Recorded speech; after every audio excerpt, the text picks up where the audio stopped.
Hello and welcome back to Ashrit Parvangada's Tipping Points, or if it's your first time here, this is a podcast where I talk about historical tipping points that affect me and probably you personally. Welcome to the next episode of Dark and Deep, a season which delivers to you a unique and cohesive perspective on how and why oil powers our lives in the way that it does. In the last episode, we looked at how Britain worked throughout the 17th, 18th, and 19th, and even a little bit in the 20th centuries to build a network of protégés in the Gulf. And a few episodes before that, we looked at how oil was just starting to become a widely used resource in the USA. Well, global superpower the British Empire in the 1800s was not ready to fall behind just yet. In this episode, we'll look at the activities of two businessmen from Britain and what they did to grow English power in the oil basins of the Middle East. The first is Israel Bir Josephat, who in November 1845 changes his name to Paul Julius Reuter when he converts from Judaism to Christianity. His most famous legacy is still the operational and influential Reuters news agency. But little known to most people is that his most impactful legacy is not the Reuters news agency. I wasn't aware of what his actual impact was, and I'm willing to bet that most people aren't. More on that in this episode. The other businessman is William Knox D'Arcy. Born in England to a bankrupt father, he would go on to become a billionaire, nearly, and begin the longest and still ongoing saga of oil and conflict in the Middle East. This episode is my wordplay on crypto bros who speculate on crypto. It's called Petro Bros, named for their early speculations on oil. Here we go.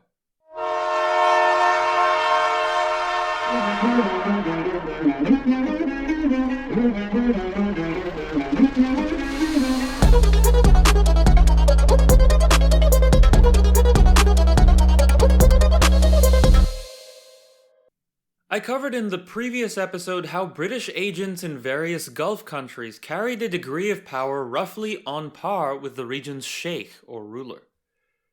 The agent would usually only interact informally and socially, hinting at what they wanted, perhaps over dinner or drinks. But the sheikh knew who really wore the pants in the relationship. That's because the sheikh was wearing a kandura, and sheikhs don't wear pants. Hey! Okay, onward from the silly joke. Simultaneously, especially through the 1800s, all the colonial powers receive what are called concessions from regional players all over the world. Various powers in Africa provided concessions to all European colonial players, and those concessions have effects to this day. One famous concession was the Congo Rubber Concession, granted to Belgium and King Leopold, where a few European agents would oversee vast tracts of territory and demand a rubber quota submitted to them at intervals of time. In China, concessions took on a different flavor. In 1842, the British defeat the Chinese Navy in the First Opium War, and the Chinese grant the British concessions in the aftermath. The Chinese concessions had the Chinese imperial dynasty try to wall off the barbarians. That's what they called Europeans, that's not my word for it. In all fairness to the Chinese, these were pretty much drug dealer pirates they were dealing with. So the Chinese grant them zones in the city. In these zones, the citizens of each foreign power were given the right to freely inhabit, trade, perform missionary work, and travel. The zones developed their own subcultures, European but utilizing high culture elements from the local area, while trying their best to provide homeland qualities for the residents. Some established their own postal services, without permission from the host country. They had their own police force. In the case of British concessions, some of the grunts in such a police force were Indians. This, for example, had huge repercussions on the Chinese perception of India and Indians that still affects India-China relations today. But I don't want to digress into that rabbit hole. We will one day, but not today. And finally, there were the concessions in the Middle East, which came specifically as the colonial powers looked for oil in the years before World War I.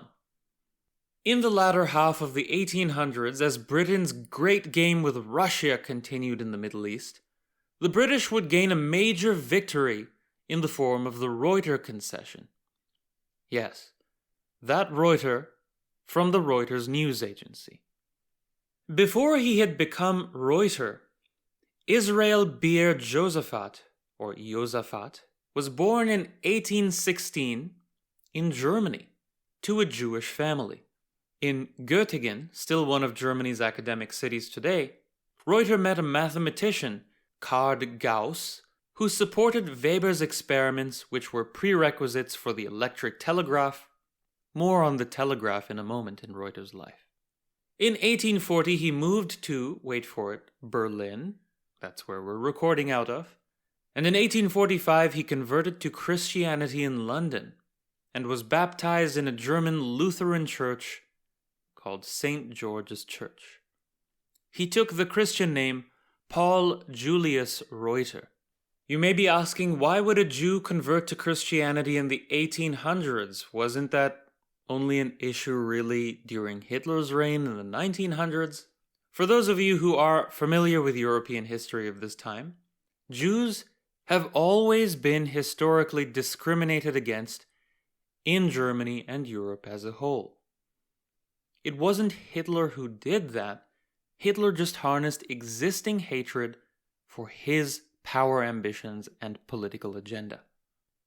Now, Reuter was first a banker and then in 1847 bought into a Berlin book publishing firm Stergert, renaming it Reuter and Stergert. One day, officials would scrutinize him for publishing radical democratic material. Let's remember that Berlin-Potsdam was the capital of the monarchic Prussian Empire, the predecessor to Germany, where democracy was frowned upon to say the least. Following an attempted democratic revolution in 1848, Reuter fled to Paris to escape the Prussian secret police. He then set up a news agency in Aachen in 1850, which transmitted news between Brussels and Aachen using carrier pigeons. His news agency based in Aachen was the missing link between Berlin and Paris, for there was a link between Paris and Brussels, but not so fast between Brussels and Aachen. And his pigeons were faster than the news stagecoach, so he had faster access to news from the Paris Stock Exchange. All them good colonial stocks making the man rich. Well, the man and people who subscribed to his news agency, of course. In 1851, he replaced the carrier pigeons with a telegraph line, which is even faster. Throwback to his time with the physicists in Göttingen, Germany. He eventually moves to London, where he specializes in getting news quick. He built his own telegraph line in a little Irish village called Crookhaven, where he would have people fish bottles containing news thrown off of US ships and telegraph the news to London before anyone else got the news. People probably made hella bank from this too, because by then the US was already a very important part of European markets. Reuter then provided all the world's major cities with their own telegraph correspondents and agencies, and ultimately gained a news monopoly with his joint stock company, Reuters. So speed was his game and he played it well. In 1857, he became a naturalized British subject, and in 1871 he would become a baron, a noble in the famous German land of Saxe-Coburg and Gotha. When I say famous, I'm just kidding. Of course, no one knows where Saxe-Coburg and Gotha is. It's in the modern German state of Thuringia. So now that Reuters is filthy rich as a baron and a supremely successful entrepreneur who has a monopoly on news all over the world, he gains a link to Persia. In 1872, he signs an infamous concession with the Shah of Persia called the Reuter Concession. This concession is a huge tipping point for why the Middle East looks the way it does today. It gives Reuter, and by extension the British government, control over essentially everything in Persia, except for a few items. George Curzon, future Viceroy of India, would write about the Reuters concession. Quote, "The concession was dated July 25th, 1872. When published to the world, it was found to contain the most complete and extraordinary surrender of the entire industrial resources of a kingdom into foreign hands that has probably ever been dreamed of, much less accomplished in history.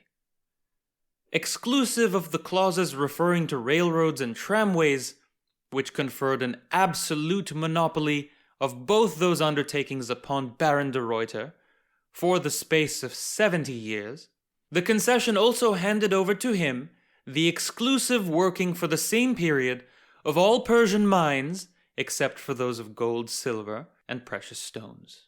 The monopoly of the government forests, all uncultivated land being embraced under that designation, the exclusive construction of canals, qanats, and irrigation works of every description, the first refusal of a national bank, and of all future enterprises connected with the introduction of roads, telegraphs, mills, factories, workshops, and public works of every description, and a farm of the entire customs of the empire for a period of 25 years from March 1st, 1874, upon payment to the Shah of a stipulated sum for the first 5 years, and of an additional 60% of the net revenue for the remaining 20.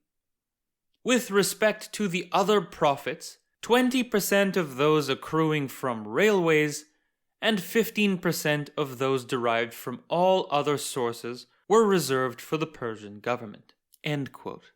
So effectively the concession gave Reuters control over everything in Persia. The only condition was that he had to pay off the Shah and pay the Persian government a certain percentage as well.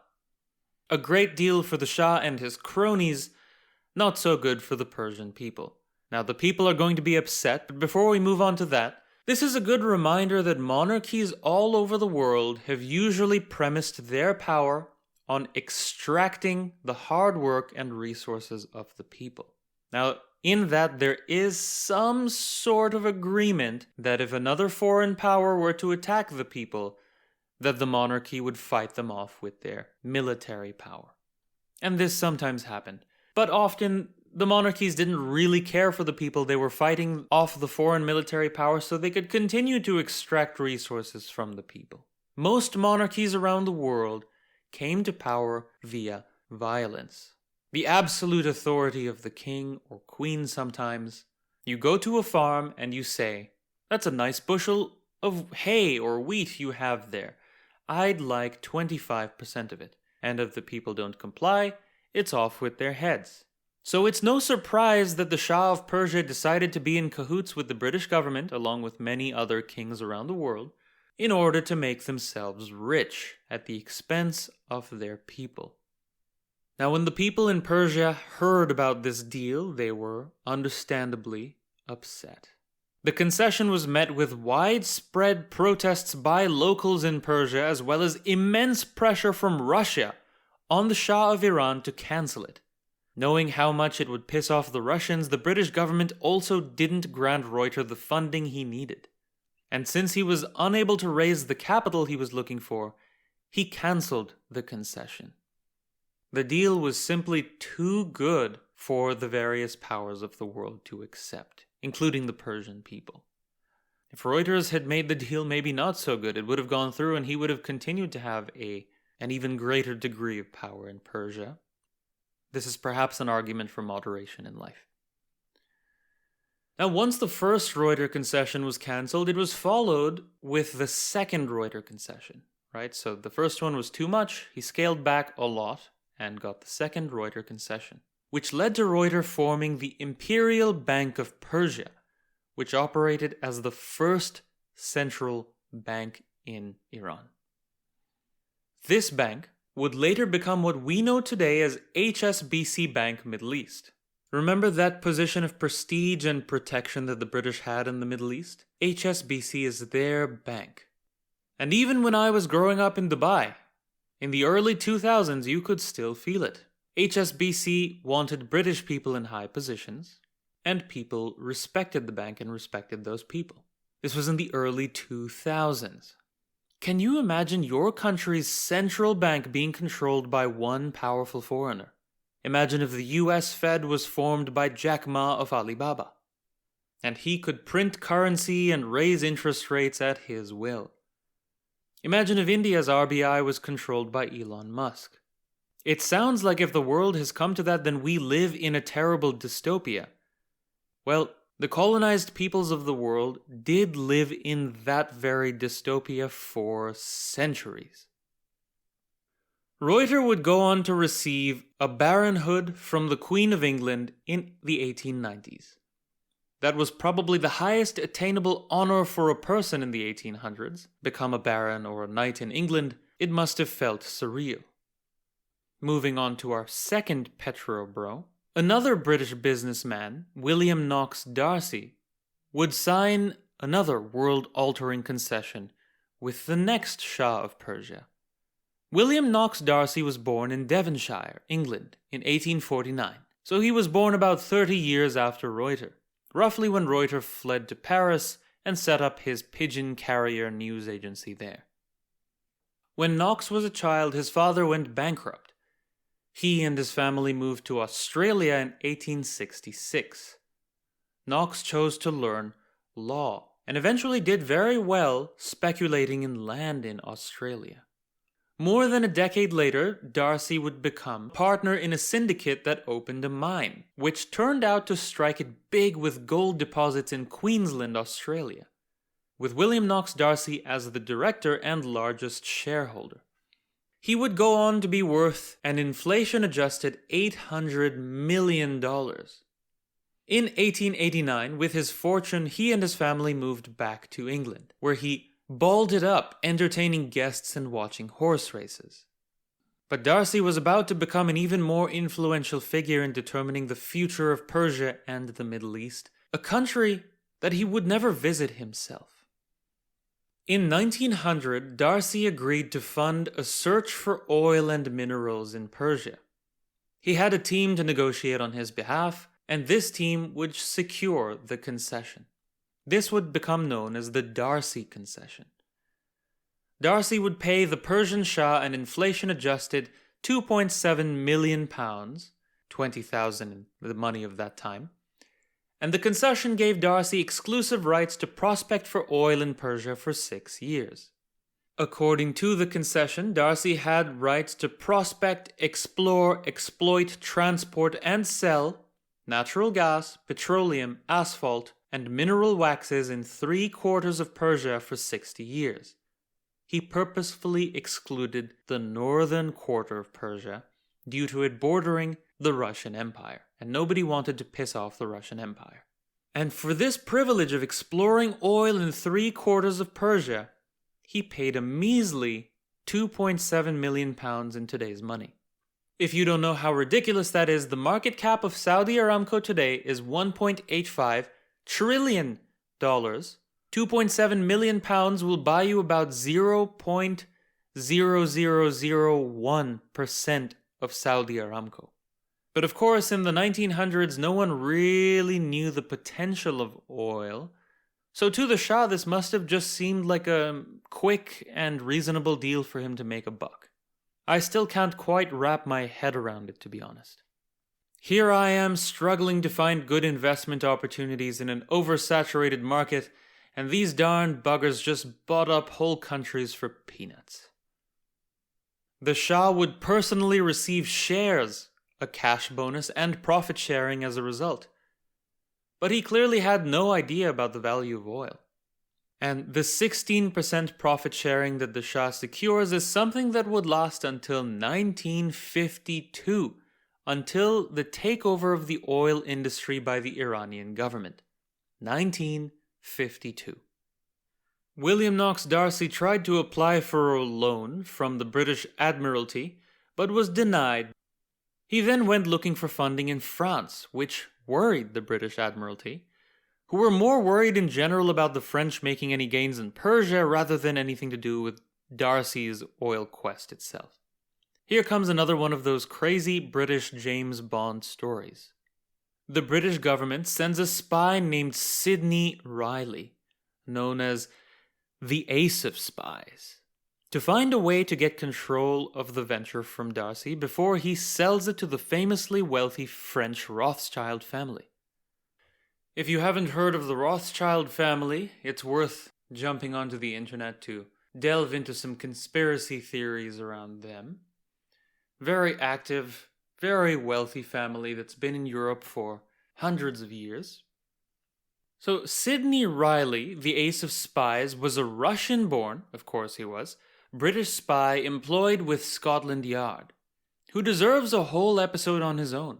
But the gist is that he allegedly disguises himself as a priest and convinces D'Arcy to sell the majority of his concession to a, quote, good Christian enterprise, end quote. They altogether agreed to sell some of D'Arcy's stake to the Burma Oil Company, the predecessor to the modern company BP, the British petroleum giant. Reminder, Europe and America's biggest companies that you might recognize today started out as colonial ventures.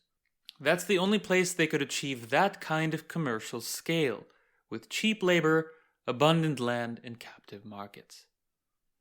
Burma Oil Company founds the Anglo-Persian Oil Company and exploration for oil continues. But they still don't find much, and they encounter hostile tribes. D'Arcy became anxious about his stake in the company and decided to sell off the majority of his Anglo-Persian shares to Burma Oil, in exchange for shares in their company and some cash. By 1908, they still haven't found any major discoveries, and Burma Oil sends a letter to their man on the ground, Reynolds, telling him to slow down production and pack up the equipment because the project is nearly over. Think about it. You're Reynolds. You've been drilling for months or maybe even years and found nothing. Once in a while, tribespeople from the desert and hills, like the Sand People of Star Wars, show up in force, kill a few of your people, steal your stuff, and bounce. Life isn't great. You were hoping to strike it big and become rich, but now you're part of a failed startup. You expect to all get the axe any day now, and you'll be transferred maybe to some backwater if you're lucky. If only you had married Jenny back in London. She's the only one who understood you. As the letter to close up shop is making its way to you, Reynolds, at 4 a.m. on May 26th, 1908, people at the site start shouting early in the morning, as a 50-foot gusher of petroleum shot up the drilling rig. Pop the champagne. Actually, the champagne is from the French, and who wants to give them business? Pop a good old-fashioned scotch and let's get plastered, we're going to be rich. At last, the first commercial quantities of oil have been discovered in the Middle East, in British possession. It's a huge, world-altering moment. In April 1909, 11 months after oil was struck in Persia, D'Arcy was appointed a director of the newly founded Anglo-Persian Oil Company, which would later become British Petroleum. The financial support given to D'Arcy by Burma Oil and the British Admiralty meant that he could no longer put his name on the new company, despite the best efforts of his wife. And so he just remained a shareholder and, of course, director. He died on the 1st of May, 1917, aged 67, supremely financially successful throughout his life, and a major figure in impacting the Middle East. D'Arcy was posthumously inducted into the Queensland Business Leaders Hall of Fame in 2012. And so we approach the end of Petro Bros, but as always, let's talk about some of the things that shaped our world from this moment onwards. The fate of the world could have been altered within a matter of days. If that letter had arrived earlier and they had packed up shop, someone else might have found oil in Persia, perhaps. Maybe the French, maybe the Russians, maybe even the Iranians. So many things will come about the fact that it was Britain that discovered oil in the Middle East. The British develop Iranian oil and will run it for decades on behalf of the Shah. This creates resentment in Iran that they signed away the treaty to so much wealth, and this domino effects into, eventually, the Iranian Revolution, the nationalization of Iranian oil, and the sanctions by the US, and the Iran that we know today, sort of a pariah state, which isn't allowed to sell its oil to the world due to sanctions. More on Iran in an upcoming episode. In 1913, Churchill, at that time First Lord of the Admiralty, gave a speech in British Parliament. Quote, "We must become the owners, or at any rate the controllers at the source, of at least a proportion of the supply of natural oil which we require." End quote. He persuades the British government to buy £2 million of shares in the Anglo-Persian Oil Company to achieve this objective in 1914, in order to switch the British Navy from coal to oil pretty much just in time for World War I.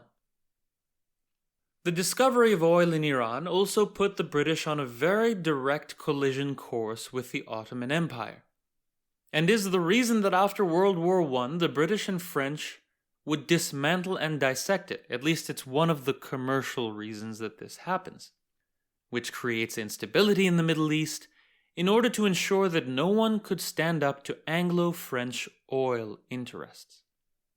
Going forward from there, the Anglo-Persian Oil Company would secure a 50% stake in the Iraq Petroleum Company, which received a concession to explore Iraqi oil in 1925, and struck oil 2 years later, beginning Iraq's history as an oil-troubled region. To summarize, the once more or less unified Muslim world would never be the same once the British discovered oil in Iran. The whole fate of West Asia today, the cursed oil countries, the dictators, the rebels, the weird borders, the sanctions, the rivalries, many of these things can be traced at least partially on a letter arriving too late to close Reynolds's oil exploration in Iran. More on oil in an upcoming episode. This was Ashrit Parvangada's Tipping Points. See you next time.